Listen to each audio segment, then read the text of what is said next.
President Trump has wrapped up his 4-day state visit to Japan. I'm Laura Podesta. Details ahead on what was accomplished during the historic trip. Well, good morning, Southwest Montana. Just ahead of 6:30 on this Tuesday. That's right. Welcome to your post-Memorial Day final week of May. We'll take a look back at Memorial Day services around Southwest Montana in just a moment. Certainly, but our top story for you here, President Trump is now headed back to the United States after 4 busy days in Japan. He visited troops stationed there as a part of the Memorial Day commemoration. As Laura Podesta explains, though, the president ended the trip to one of those the U.S. closest allies with lots still left to be worked on the big issues.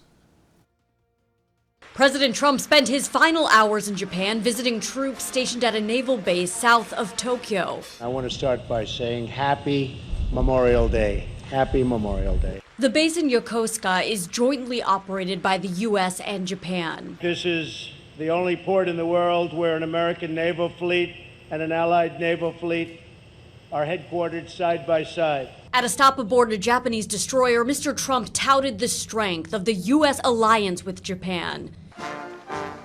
He also led a rally on the U.S. side of the base, attended by nearly 1,000 members of the armed forces.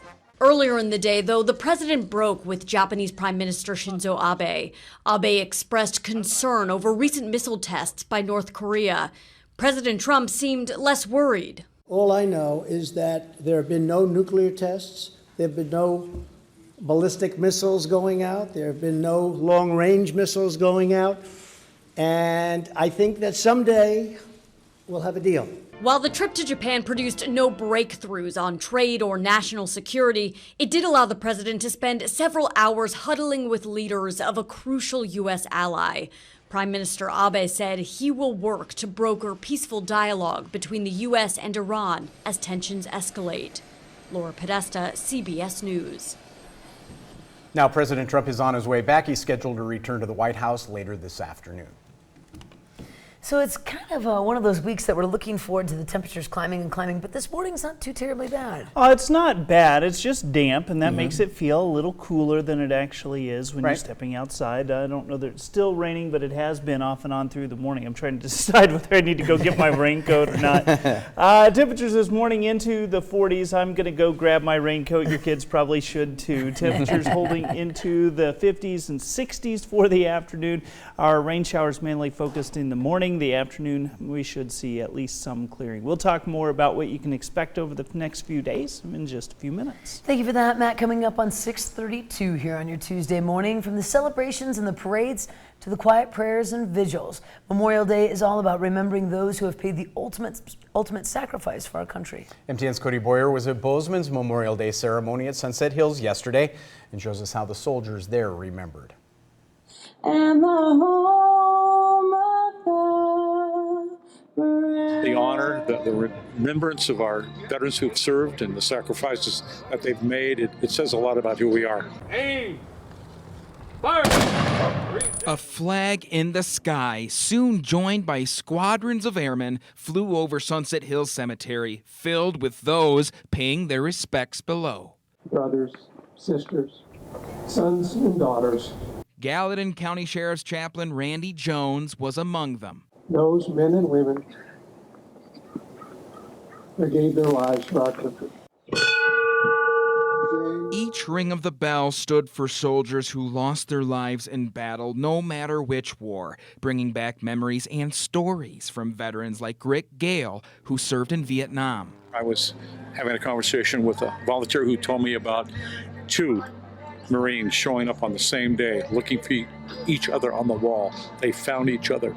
One after another, their families took their flowers and laid them at the wall, including Staff Sergeant Travis Atkins' mother and the nephew of Private William Bogley, who was recently returned to Bozeman after being killed in World War II. It is a very special valley we live in, a lot of support for our veterans. The meaning of Memorial Day resonates differently with each person, with each memory.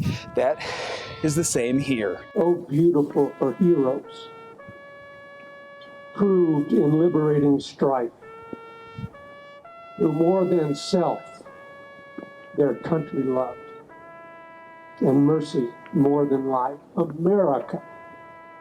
In Bozeman, Cody Boyer, MTN News. 6:34 now. The city of Butte also remembered the fallen at a Memorial Day service as well. That's right. MTN's John Amy introduces us to a Korean War veteran who will never forget the forgotten war.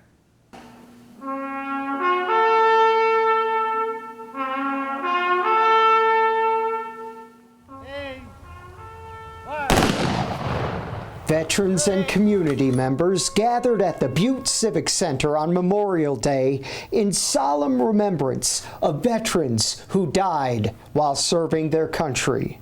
U.S. Representative Greg Gianforte also recognized the sacrifices families of veterans have made. I want to thank the families of the fallen that are here with us today, the families of veterans, and the families of those who wear the uniform today. Butte native Mark Gollinger, a veteran of the wars in Iraq and Afghanistan, talked about the friends he served with who died in combat or as a result of their military service. He encouraged all veterans to remember their fallen friends. Tell a story about them and keep their memory alive. Might be tough to talk about them,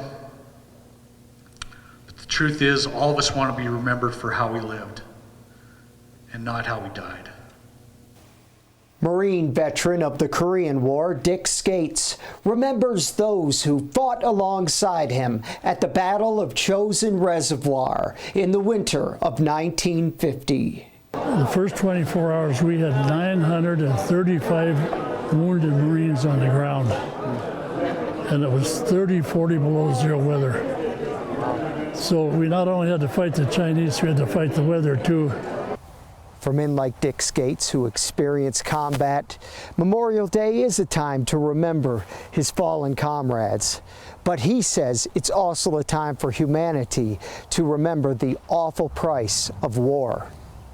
It's the saddest thing in the world to think that humanity from all parts of the world, we have to keep fighting each other to prove our point, whether it's religion or having to react under a dictatorship or what. Isn't it too bad that we can't get our right minds in the right place? In Butte, John Amy, MTN News. Now, after the service at the Civic Center, the Honor Guard held a Memorial Day service at each of Butte's local cemeteries. Shifting gears here at 6:36, suicide prevention advocates are challenging businesses and organizations in Lewis and Clark County to do more to support service members, veterans, and their families. Lewis and Clark Suicide Prevention Coalition and Helena Mayor's Challenge are partnering for the Military Strong campaign. The goal is to break down the military-civilian divide. From Memorial Day through Veterans Day, leaders are asking groups to sign up for an online veteran-ready training course. Once at least half of an organization's staff finishes the hour-long training, they will be certified veteran-ready. Leaders say the military comes with its own culture, language, and values. This training will help people understand the challenges service members and their families face when they re-enter civilian life. As a community, really focusing and committing an effort to not only understand that population better, but a show of support to that population. We just want to do everything we can to support them and limit reasons why someone might consider suicide. Now you can reach the National Suicide Prevention Lifeline at 1-800-273-8255. Press 1 to reach the Veterans Crisis Line with specific resources for veterans. In other news here on your Tuesday morning, a 60-year-old woman from East Helena was killed on Sunday after crashing her ATV in a remote area near Bernice in Jefferson County. The Montana Highway Patrol reports that the crash happened around 3:30 in the afternoon when the woman failed to negotiate a sharp left-hand turn and went off the road and hit a tree. Highway Patrol says the woman was pronounced dead at the scene.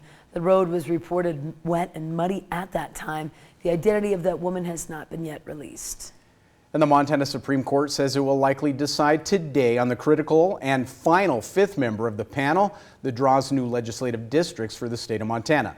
The court is holding a public administrative meeting in Helena. On the meeting agenda is appointment of the chair and the Districting and Apportionment Commission. Over the next 2 years, the commission will decide new boundaries for Montana's 150 legislative districts to correspond to population changes in the 2020 census. And if Montana gets a new congressional district after the census, the panel will decide that boundary for that too. The panel already had 2 Republican and 2 Democratic members, but they couldn't agree last week on who should be the panel's chair and 5th member. That means the Supreme Court will decide. New boundaries will take effect in the 2022 or 2024 elections.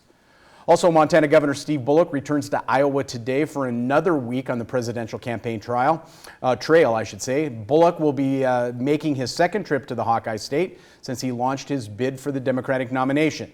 Governor Bullock will host 4 meet and greets in North and Central Iowa, highlighted by a meet with the Asian and Latino Coalition. Bullock's latest trip to Iowa comes just days after Senator Jon Tester was asked if he would endorse his fellow Montanan for the presidency. Interviewed on Face the Nation on Sunday, Senator Tester would not say who he's endorsing, but says his announcement will come later this week. It is time for a quick break here on your Tuesday morning. It's 6:40.